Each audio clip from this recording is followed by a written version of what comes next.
Hey, ladies and gentlemen, welcome to Explain America. I'm your host, Carmine Sabia. We got a great story on tap for you today. Actually, a very interesting story about something Joe Biden said that, well, is deeply concerning. But before we get started, I want to invite you all to please follow our page, Explain America, on Facebook, as well as check out our Explain America Lounge. Just type in Explain America Lounge into the search bar. It's a really cool group where you can chat with some fellow patriots. Also, if you're on a platform where you could subscribe to this video, please do so. And of course, make sure you like, you share, and you leave a comment. And more importantly than all of that, guys, and you're going to see in the video coming up, why it's so important we need you and everybody to vote Republican on November 8th. You know, every now and again when President Joe Biden speaks, the truth comes out. The frightening, terrifying, horrifying reality and the truth. And that's what happened this weekend when he was interviewed on MSNBC, which is pretty friendly territory. Well, the announcer or the interviewer asked President Biden to convince his Aunt Gloria, this reporter's Aunt Gloria, a real person, to convince her to vote for him, even though she has serious concerns about his age and his health and his mental acuity.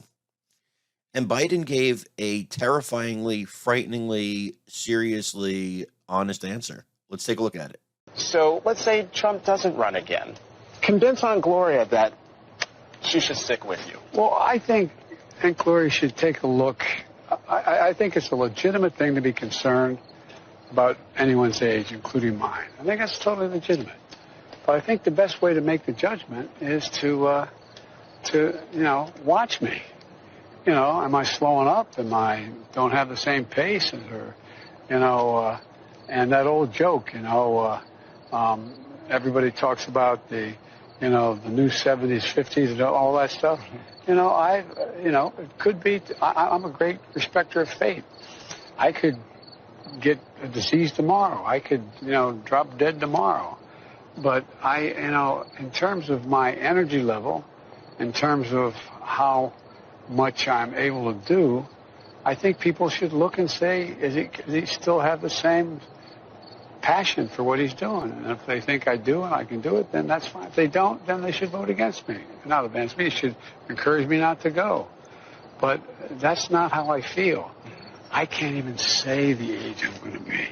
I can't even get it out of my mouth. Okay, so on the list of things you don't want the President of the United States to say, I can die tomorrow has to be pretty high up there. Of course, it applies to everybody, right? None of us are immortal. We're all human, and it is a terrifying fact of life. But you don't want to hear the President of the United States say that. And I don't know if I've ever heard a president say something like that before, especially when talking about his advanced age, his health, and his mental acuity. It's a very specific question. It was a very terrifyingly real answer. So I think it's something that voters should think about when they go to the polls, not just in 2024, but in 2022 as well.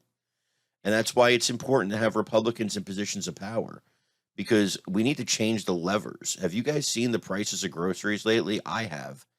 And it's terrifying. It's more terrifying than Biden's answer, which is why we do need you to vote on November 8th for Republicans.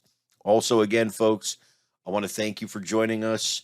Please make sure you like, you comment, you share, and you subscribe where applicable.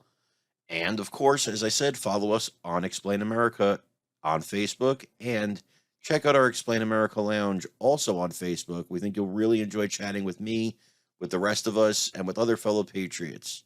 God bless each and every one of you, and have a fantastic rest of your day.